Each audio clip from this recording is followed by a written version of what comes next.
All right, here we go. Salute to NBA Nation on this Tuesday afternoon. Another edition of the NBA Report, man. CP the Fanchise, Dexter Henry on the ones and twos. Today's episode will be an NBA Finals preview show. A biased one at that. Just kidding. I'll keep it as objective as possible. You got the Indiana Pacers and OKC Thunder tipping off on Thursday, June 5th. We're going to get into it, man. The matchups, the predictions, and everything in between, man. So lock in, hit the like button, hit the share button, subscribe to the channel. Shout out to everybody watching on Knicks Fan TV. Shout out to everybody watching on the NBA Report, Facebook, Twitter, X as well. Let's get into it. All right, man. Dex, how you feeling, man? I'm feeling good, man. I guess for sort of coming down a little bit off of the Knicks loss and just the whirlwind that was the playoffs. So trying to get a little rest. I don't know if you got some rest the last couple of days, but today's the first day I think I kind of finally could just ease out for a bit. So I'm gonna try to enjoy that. Yeah, I got close to 9-10 on Sunday because Saturday was brutal. You know, Sunday and Monday felt like the worst hangover ever, and I wasn't even drinking like that.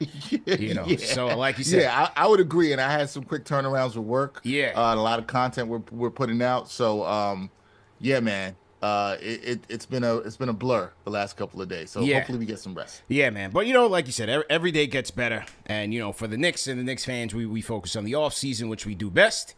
And, for the Thunder and the Pacer fans, look, man, from the outside looking in, I think if you're a fan of the game, this is a very intriguing matchup for me, for many reasons. Inside the game and outside the game. From outside the game, you got two of the smallest market teams ever, probably, in this matchup.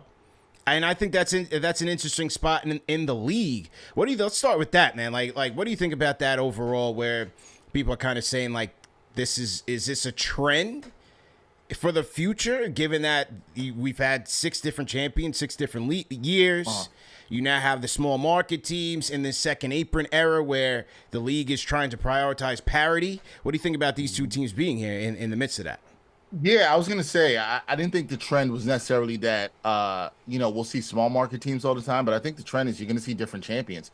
The parity that the NBA has wanted has worked. This will be the 7th different champion in the last 7 years that we had. I know some people aren't a fan of that. I am, actually. I think it's a good thing. I thought it was great going into these playoffs. I think these playoffs have been great. I think it's good to see new teams build. The only thing I probably dislike a little bit about it is it's harder to keep your team around if they're really good once they get really expensive, when you get past the second apron and the luxury taxes and all that. That's the harder thing. But I think you got to think long-term about development. I think it puts more pressure on front offices. And you're really going to see the organizations that are really good are going to rise to the top, and the ones that aren't will not. Because the thing I think you'll see people think is, well, they'll just be turnover.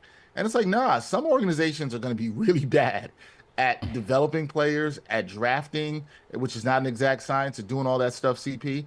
But I think the ones that are good, that are shrewd, that find value on the margins, those are going to be the ones that are consistently going to have a shot to win, even as they retool.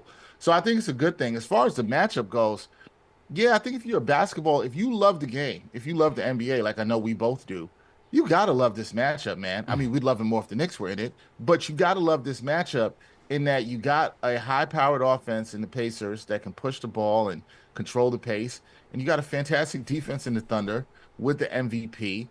And this is a historic defense historic team in terms of net rating this season. And they've backed it up in the playoffs. They were pushed by Denver. This is fantastic. I don't give a damn about the market sizes in all this stuff, because people will be like, oh, if the ratings are going to be low, the ratings being low doesn't hurt the NBA in the long term. And honestly, even maybe in the long term, but not even in the short term, because the TV deal is already guaranteed.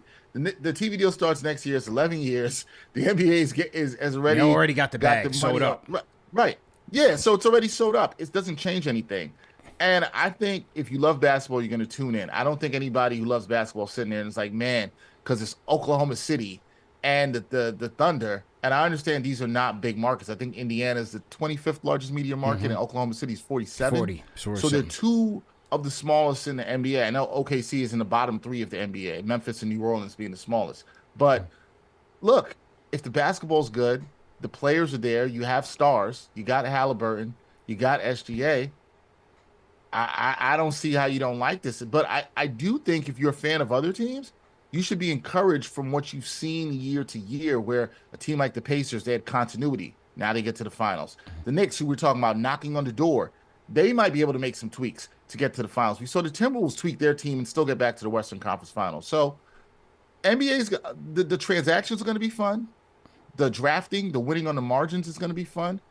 And I like it for the league because it really comes down to who can who can hit on stars and then who can build their team the best. Yeah, I think it's while it may not be a trend in terms of how to get to this point, as you said, it is a compliment to both of those teams. Again, as a Knicks fan and a Pacer hater, you have to be able to compliment how they've gotten here, both of these teams, because, through Haliburton and SGA, those were big trades, right? For the Pacers, they traded a fan favorite in Sabonis to go get a Haliburton. For the Thunder, they traded Paul George to get SGA in there. They kind of built their core around there. Miles Turner, homegrown product with the Pacers. OKC, tons of homegrown products just through tanking all those years. But then, they make these tweaks on the margins. The first order of business last offseason for the OKC Thunder was to get Isaiah Hartenstein out of New York. And in OKC, they fired up the jet. And first day of free agency, they brought him back to OKC. Went to Oregon where he was at. I remember putting it out there during the playoffs, like, man, OKC could really use Hartenstein. And Knicks fans like, CP, don't put that energy out there. So I guess y'all can blame me for that. They go get Caruso. Those are excellent additions. Excellent additions for them. And then, Pacers, like both those teams you drafted well. Case and Wallace, defensive scrapper. The Pacers bring in like a Shepherd, a Nebhard. They acquire Neesmith from the Celtics. So you just have to give both of these teams and compliment them in terms of their build, their stability, how these players are being utilized. And now you have two teams with the two deepest benches in the league going at it. So I think that adds to the intrigue, CP. Man. Yeah, that's the thing for me, CP. I think that's the thing. If you look at this whole playoffs and look at the two teams that are now standing, I don't know how you look at these playoffs and not say the league has evolved, the league has changed. Not in just the parity, but how you have to build your teams. You have to have depth. If you do not have depth, you cannot win now. You think just being top heavy and having stars, and this is to you're going to see this in a lot of teams. It's not just the Knicks. There's going to be a lot of people who be like, oh, this team is one star away, or they need to add another star. And it's like, that doesn't work anymore. Because if you don't have a bench, if you can't run with these teams, and I just mean just playing on the court with OKC, with Indiana, you're not going to do it. You got to be able to steal minutes. And the way Carlisle and Mark Daigneault have used their benches and their teams and trusted their guys and instilled that confidence just in the last 2 to 3 years, if you watch how these teams were built, it's about the depth. Depth is more important now more than ever in the NBA. The league is way too talented more than ever before. There's more talent in the league than ever before. So you can't – the days of playing 7, 8 in the playoffs, that's a wrap for that. Yeah. You can't do that anymore. You got to have 9 to 10. You got to play those guys during the regular season. You got to build up their confidence. And you got to have guys that are ready to go in the playoffs. The two best teams that are left standing go 10 deep. That is not by coincidence. That is definitely by design. And other teams are going to have to follow suit. Yeah, for sure. So to everybody in the chat, once again, hit the like button, hit the share button, subscribe to the channel. CP and Dexter on the ones and twos, NBA report checking in. We are previewing, reluctantly, the NBA finals between the Thunder and the Pacers. And another thing where I think this is intriguing is, look, we're always talking about what does the health of the league look like going forward, the post-LeBron, post-Steph, post-KD era. Those guys, the sun is setting on those guys. LeBron will be first, probably Steph next, and maybe KD, or who knows, because KD's still out there scoring like a machine. So, but LeBron will certainly, you would think he's certainly first. But anyway, that star power, that charisma, that cachet that those guys brought, it's putting a lot of pressure on, in terms of who the face of the league is going to be. Is it going to be one person? Is it going to be several? But here you have a finals matchup where SGA is getting more and more of his due. regular season MVP, Western Conference MVP, and maybe he becomes a Finals MVP. He was, I believe, 9th in terms of jersey sales this year. And then you have Haliburton, who, another guy who's rising up on the stage, who had an outstanding playoffs. Got to give credit where it's due. So you have 2 guys. Now, last year it was Tatum and Brown, if you will.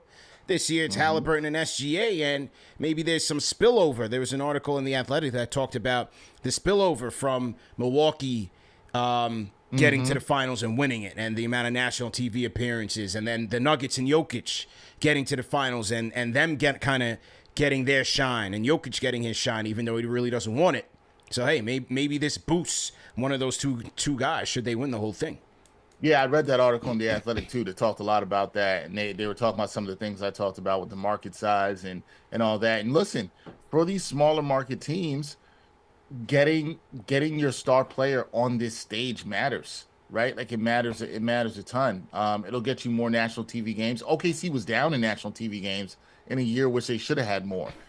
You wonder what Cleveland having a great season this year will do for them in terms of national TV games next year. These are huge for these franchises. It's huge for these players. I mean, listen, getting to the stage is huge for any player. Yeah. Maybe some people around the league get to realize how good of a player Jalen Williams is, or True. Pascal Siakam is, who's sometimes I think really underrated. And hopefully people saw what he did in the conference finals and throughout these playoffs, that Pascal Siakam is a really damn good player. Andrew Nembhard. There are guys who I think people are going to learn about if you didn't watch it. And I always try to separate that, CP, because I understand you and we watch the league. We're League Pass junkies. We're watching basketball all the time. But, I understand for the casual fan, if you're a casual fan, it's cool. You can learn about a new star.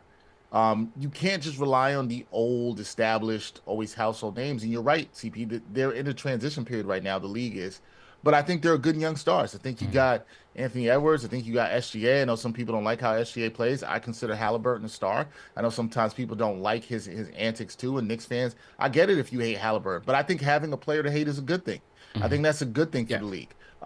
You obviously got the guy down in San Antonio who looks like he's going to be a monster in Wemby. So, there's still Lucas in L.A. There's still plenty of star power in the league. You got Brunson in New York. So it's not just the big markets. You got stars in the big markets, for sure, that I think are going to matter. But, look, it's a different – this, CP. It's a different time, man. With social media, with the globalization of the game that we saw in the 90s and spread beyond, you can be a star anywhere, right? And if you win and you're killing it, people are going to watch. And that's it. Now, do I think we could probably still see some dynasties? I'll tell you what, this OKC team has a chance to do it because they're young enough. Yeah. They're young enough, and they're still relatively cheap enough before they start having to pay. It's really when they start having to pay J-Dub and Chet. Right.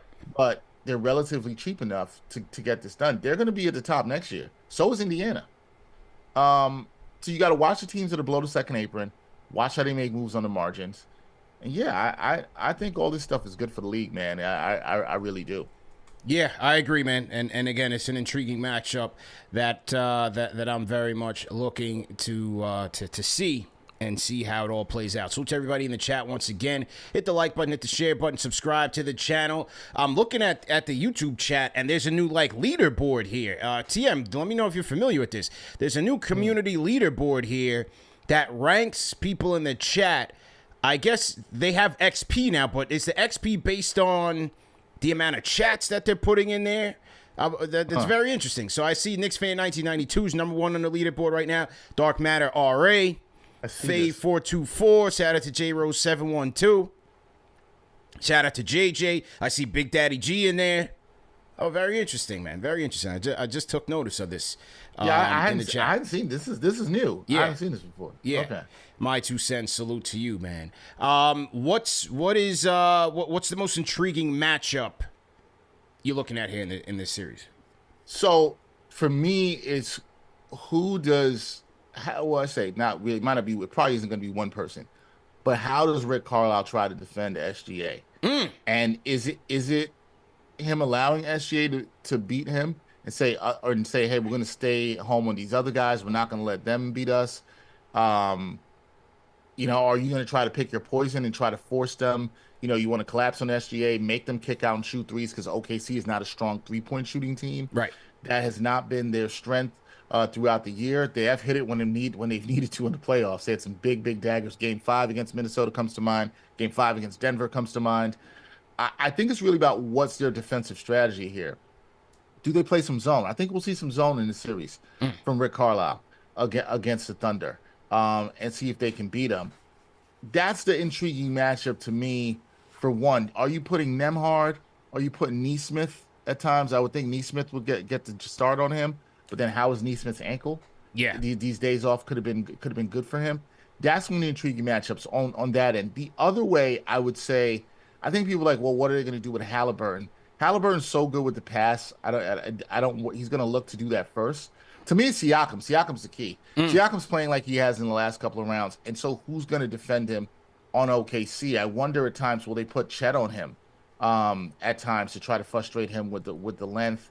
Could you see some of J-Dub on him? Cason Wallace is another guy you could throw at him. He's a little smaller, so those are the two sort of cross matches that I'm really intrigued to see how each coach tries to defend that player, because I think there's a world we can see SGA going off in this series against the Pacers. But again, it'll come, do you trust the other guys to do it? Now, to be fair, I've questioned Jalen Williams all playoffs long. He has stepped up to the challenge, especially in some big games. So that young man has grown up, and I'm happy for him because he's shown, okay, I can be that clear number 2 option. But it's a different stage in the finals, and he's got to get it done here in the finals. So I wonder if Carlisle still resorts to that strategy and says, okay, we'll let SGA get his, but let's see what these other dudes can do. Yeah, a lot of interesting matchups in this thing, man. I was on Twitter this morning, and a KFTV viewer, Avon Barksdale, put this question out there that was very interesting. He said, "Are the refs going to allow Aaron Nesmith to guard SGA the way that he's guarded Jalen Brunson over the last 2 years?" Because I always make the joke that the referees let Aaron Nesmith play football out there. And it rings true every time. So that is going to be interesting because the Pacers in this playoffs, amongst all the things that they've done well, they were still the team that fouled the most in the playoffs.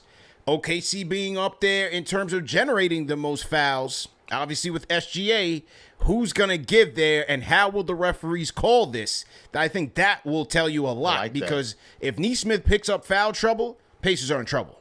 They're in trouble. I happen to agree. And shout out to Avon Barksdale, great name, the best show of all time. I do find it intriguing. The other thing about that, CP, now you said that, and I was like, man, I hadn't thought about that. How does Indiana respond if the scenario you just brought up happens, right? How do they respond to that? If Nesmith is in foul trouble, if Nembhard can't be as physical as we've seen him with Brunson, right? And listen, I've liked some of the officiating in playoffs and letting guys play. I am a fan of that in letting guys play. Sometimes it gets a little bit too much. We saw that sometimes in the Detroit series with the Knicks. Yeah. But I generally like letting guys play.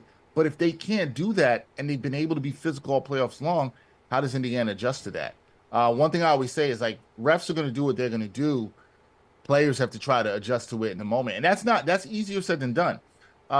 So if Indiana can't play like that, especially against SGA, that changes a lot in what they could do. It might change their strategy. They might want to sit in zone a little bit more. That's a really good question and a really great point about how physical this series will be allowed to be in this one. Indiana, I think, sometimes gets looked at as a finesse team because they run, but they're not. Not from what I saw. They're absolutely not. Nah. They can be physical and they can bang with you. Yeah, Nembhard is that one too. Like Nesmith's physical, but Nembhard really likes to try to get up in players. So if he's not allowed to, that changes the game a lot, man. Yeah, no question about it there. And again, so many intriguing matchups here, like the switching concept, right? Mm-hmm. The Knicks in the Eastern Conference Finals had to switch against the Pacers as a survival tactic. OKC switches as a norm. You know what I mean? So how do the Pacers, where is the mismatches that the Pacers are going to look to hunt against a Thunder team that is so much on a string and so much more versatile defensively than the Knicks were. Like, yes, you could argue SGA, they might try to target him in certain ways, maybe in a 1-5 pick and roll situation. Maybe they get a turner on him who might get him a little bit. But other than that, I don't see it, man. And so the number one matchup I'm looking at is Lou Dort against Haliburton. Because can the Pacers afford low-scoring Haliburton games if Lou Dort is bodying him up? And as a collective, the Thunder, look, you're going to have J-Dub guarding Siakam. You're going to have Caruso and Case and Wallace all over the court. Nembhard hasn't scored the ball all that well in the playoffs at all. So I'm like, if Dort is out there just like he did with Ant-Man, if he does the same thing to Haliburton, I'm not sure the Pacers can overcome that if he's not able to score as much. I don't think they can. I don't think they can, CP, because and see, look at what you just said. You said that maybe the Pacers would try to target SGA, and I know exactly what you meant when you said that, because he's the person among that defensive rotation you'd want to target. Except SGA's a really damn good defender, man. That's right. Like, he's like the 5th or 6th best defender on that team, but he's still really damn good. That's how good their defense is. Seriously, that's how good there is. Is he Lou Dort? No. Is he Case and Wallace and even J-Dub? No. He's not even Chet with the help defense, was a really good defender. But SGA is really good. Like, if SGA was on a lot of teams, he'd be the best defender. Like, on a lot of teams. A lot of teams in the league. That's how good SGA is.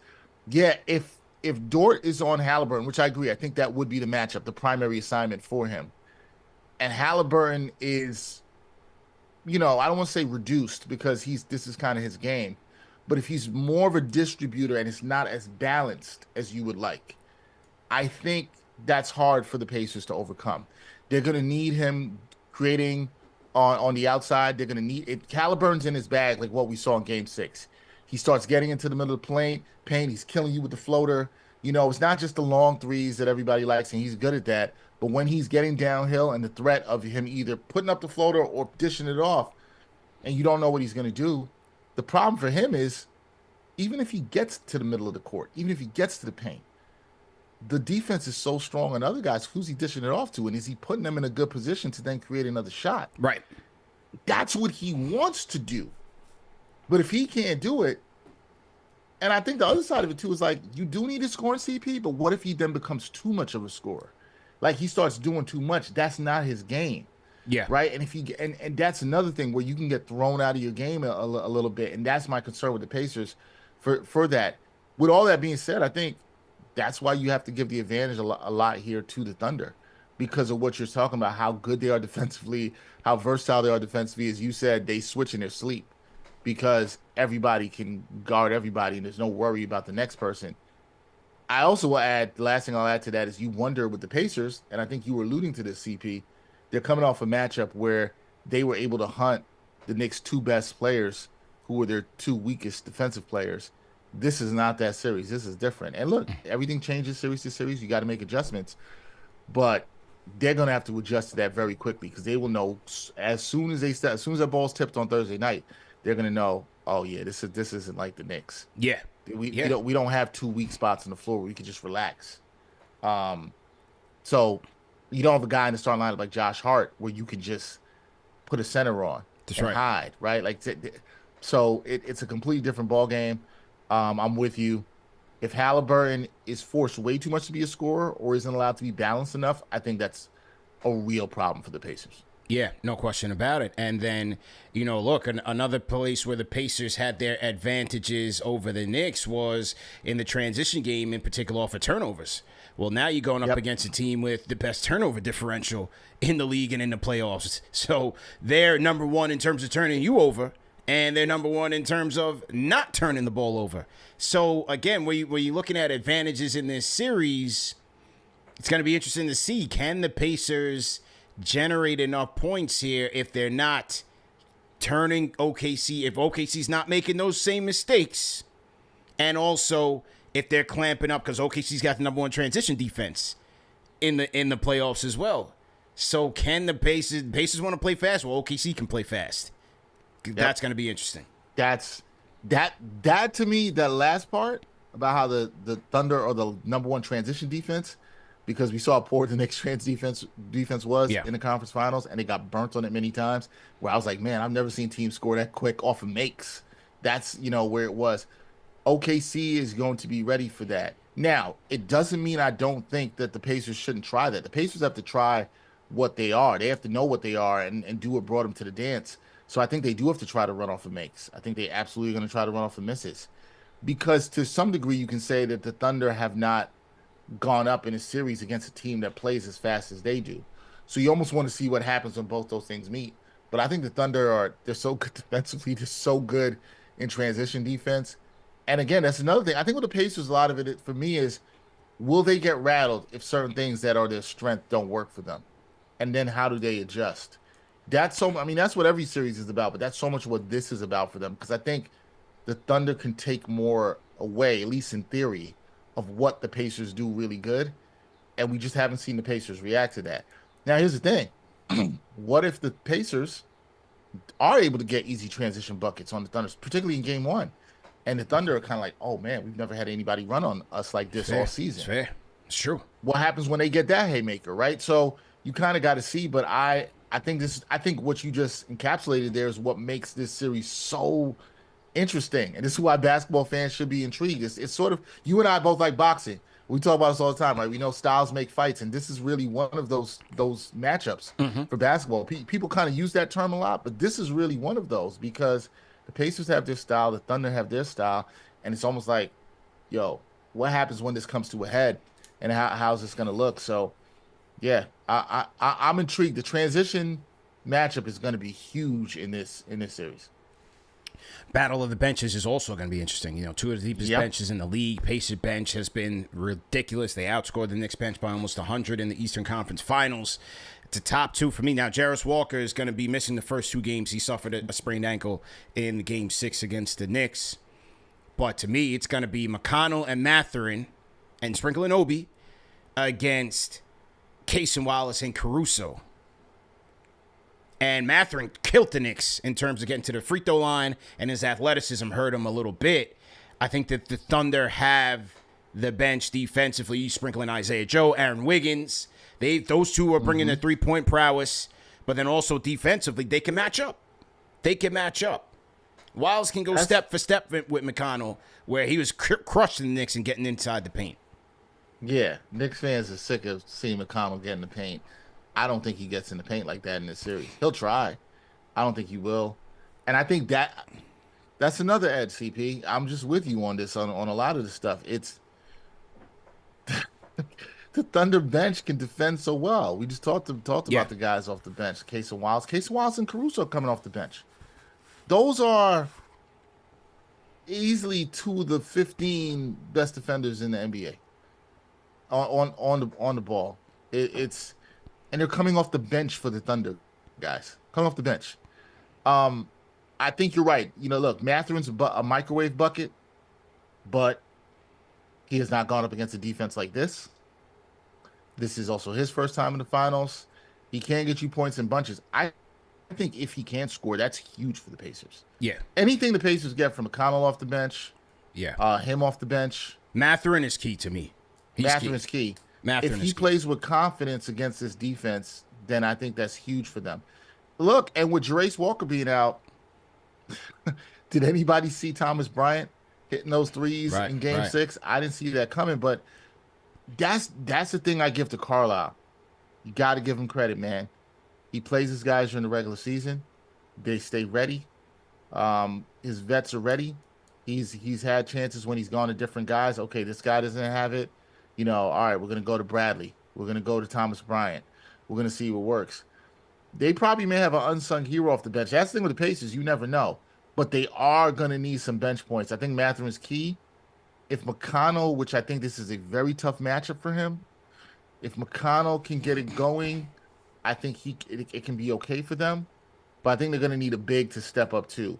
Somebody that it could be Thomas Bryant because he can stretch the floor a little bit. Somebody who put some pressure on Hartenstein. Somebody who put some pressure on Chet Holmgren, make him come out a little bit. I think that's going to be key. Do they have a big that can give them quality minutes off the bench, especially if Miles Turner gets in foul trouble. Now, Miles Turner, I'll say, easier matchup for him this series guarding Holmgren and Isaiah Hartenstein than it was with Cat. Cat was a handful for him, but he does have a penchant for getting in foul trouble, and that's where you might need a big step off the bench. But I'm with you. Mathurin's key, but man, this is a Mathurin and all these bench guys. They're going up against the best defensive bench unit in the league, and so it's not going to be easy. Yeah. Not at all. And speaking of Chet, Black Yankee 79, so to you, $5 Super Chat says, Chet Holmgren and Caruso are the X factors for OKC.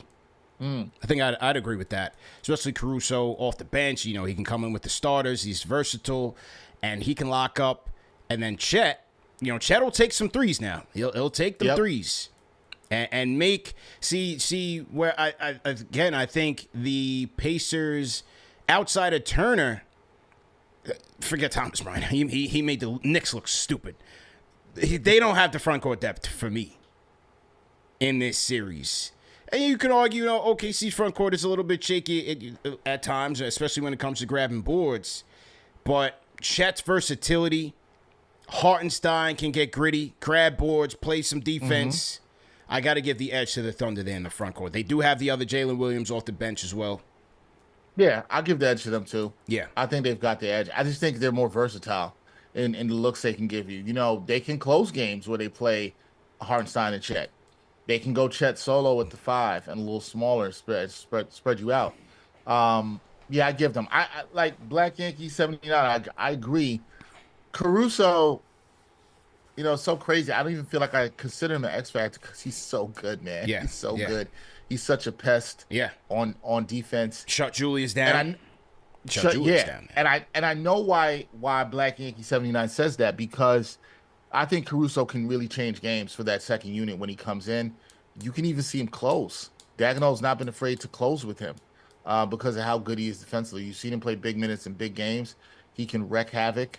And, you know, he started the season not shooting the ball well from downtown, and it's gotten better. And he's hit some big shots through the playoffs. So he's got the confidence.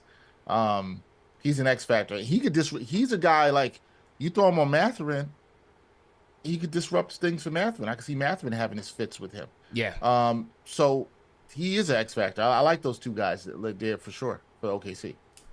Gonna be interesting, man. Yet and still, I don't think OKC has not seen an offense like this all playoffs either. You know what I'm saying? It's fair. I'm gonna give the Pacers 2 games in this, man. I'm gonna give them a couple games. Yeah, well, okay. So we're on the same way with this all the way. I was really thinking about this before I came on here, and I was like, I'm picking OKC. I'm picking OKC. I think OKC is the better team. But I was like, am I giving the Pacers 1 game? Giving them 2? My gut says 2, man. I'm giving them 2. My gut says 2, and in one of these games, I think the Pacers are gonna. One of these road games, I don't know if it'll be the first one, but I think the Pacers are gonna shock some people with how they come out, maybe how fast they look. One of these games are going to catch OKC off guard. Could be the first one. Something. First one to me could be a rest versus rust type of thing. You know what I mean? I kind of hope the Pacers steal the first one because it just makes the series more. Make it interesting. It's all the pressure goes on OKC, who's obviously the favorites here. I like it. I see somebody in the chat says OKC barely beat Denver, but Denver is a good team. They have the best player in the league. It is Jokic, and Murray played well. Yeah. And listen, Denver played a little better than I thought they would in that series, despite having any depth. I think what lost Denver that series, they didn't have no depth. They didn't have the depth. We talked about once Gordon got her, and you know you're not really counting on him to be like a dynamic scorer for you. But Porter's shoulder injury and Gordon with the hamstring really hurt him. Yeah. Do I think Denver could beat him? Absolutely. I'm not. But I think OKC, that was a grow-up series for them. A lot of people look at it that way. I think they needed to be tested like that. I think they need to be pushed the way we were in Game 5. Even Game 4, they had to come back. They had to because Game 4 they won, but it was close in that game. They had to come back and win that at the end, and then they had to win in Game 7. I think that was great for the team. I think they needed to be battle tested. I would not be. Sometimes it's about matchups. I wouldn't be looking at it and say, hey, they got pushed by Denver, and then they different beat matchup. Minnesota in 5. So that makes it's about the matchup. Minnesota was just a better matchup for them. Sometimes it goes like that. I do think I'm going with OKC in 6, CP. Could I see it happening in 5? Yes, I could. But I think Indiana is good. They're well coached. I have a ton of respect for Rick Carlisle. I think he figures he'll figure out a game. I think there's a game where they may throw a lot of zone at OKC and it throws them off. OKC is a streaky 3-point shooting team. They were in the low teens in 3-point shooting this year. That can be an Achilles heel of theirs. You saw that in the Denver series, how that hurt them in a couple of games. So I'm gonna go OKC in 6. That's my pick. OKC in 6. I'm gonna go OKC in 6 as well. And look, the Pacers still have quite an efficient group of 3-point shooters. And maybe a couple nights that might be your night. You know, it's a make or miss league. But hey, if Ned Park can knock them down, Siakam, Turner, Nesmith, you have some of the most efficient shooters in the playoffs still, and it could be one of those nights. And hey, the Pacers. I mean, they've been clutch, 7-1 in the clutch this year. OKC 5-2. Who blinks first in a close game situation? So the Pacers defense is going to have to show up. They're going to have to keep it tight. Obviously, they're going to have to keep it close. But if they do keep it close, with Haliburton there at the helm, I still think they have a chance, man. I still think they have a good chance. I want this to be a good series because I'm sick of the talk of the small market stuff and nobody's going to watch. I want this to be a good series. You want to be this is what the league wants. The league cares about these finals being long. They want length because that also helps them sell more advertising. Yeah, that's how that stuff works. And so they want that. And I think if you're a fan, you want it to be a deep series. This is a very intriguing series. And yeah, you're right. I think the Pacers, if they play to their defensive strengths, which they can be a little bit better defensively, then I think that, and they shoot and they get some streakiness from OKC with the 3-point shooting, I think this could be a little closer than people may think. I don't think OKC sweeps. Yeah, I'm confident in my pick with 6. I'm gonna go with OKC in 6. Yeah. But this Pacers team is damn good. It's a damn good Pacers team that probably will be and should be the favorites in the East going into next season. It's a damn good team. I'll go OKC in 6 as well with SGA as my MVP. And my guy iHart raising the chip. I'm going with iHart, man. You know what I mean? I'm a rooting for Obi. Hell no. I'm rooting for the fake Nick colors and my guy iHart as the former Nick. Yeah, there OKC stole our colors. They should have just gave him Seattle colors. I don't know why they gave them our colors. But I'm gonna be rocking with them. I'm an SGA guy. He should have won the MVP last year. He got his just due this year. They deserve it. You know, they had the most growing pains. And I think they deserve it this year. My guy iHart came through, transformed the team defensively, took him over the top while Chet was on the mend. Just CP, like he did with the Knicks. CP, there's no way you were rooting for the Pacers. There's no way you're rooting for the Pacers. Never. There's no way. As much look, once a Nick, always a Nick. You're not going on the Obi Toppin train here. You're not doing it. Never. Not rooting for the Pacers. Listen, the Pacers are tough. That's a tough sell for Knicks fan to root for. No chance. Just like the Miami Heat's a tough sell. No chance for the Bulls. That's tough. It's never. A tough one. We'll never ever root for. I have respect for the Pacers. Yeah. I do have respect for the Pacers. No shade. I think OKC's better here. But I think this is going to be a damn good series. Yeah. And if you love hoops, please tune in. Absolutely. Don P9 Forces root for iHart over Obi Toppin. Nasty work. Why is it nasty work? iHart did way more here as a Nick than Obi did. Yes or no? That's fair too. Come on, man. That's fair too. iHart put in the work, man. What do you mean? He came in here as a journeyman and left as a starting center for the OKC Thunder. He put in work here, man. Come on, man. Why is that nasty work? He deserves it. D Cannon 93. He deserves it. Yeah, what do you guys think in the chat, man? Give us your predictions. Give us your MVP. And I'll most likely go live for postgame. You know, just keeping up with the postgame trend after every game. So I'll be live Thursday night. We'll chop it up and talk about it. You know. Ooh, Fabian said his bro did more work. Damn, he talking about Jacob. Damn. Yeah, that's that. Come on, man. That's cold-blooded. Yeah, that's cold-blooded. That's cold. Yeah, that's cold. Yeah, that's cold-blooded. That's cold, man. Who else? What was? Okay. Gino says I'm rolling with OKC. Okay, Twitter fingers is going with the blue and yellow, and he's the number three in the community. So he's been chatting a lot in the chat right now. Shout out to Natalie Esquire. Dex is in the chat. Shout out to Natalie. Oh, shout out. What's up, Nat? Yeah. Nice says he's boycotting. No Knicks. He ain't watching. Ah. Yeah. I get it. I get it if you're still in your feelings. I get it. I really do understand, but like, I mean, I gotta watch. We gotta watch CP. You know what I mean? Like we gotta watch. I get it, but yeah. No, as a fan of hoops, I'll be watching, man. Yeah. Jay Sniper, OKC in 5. Okay.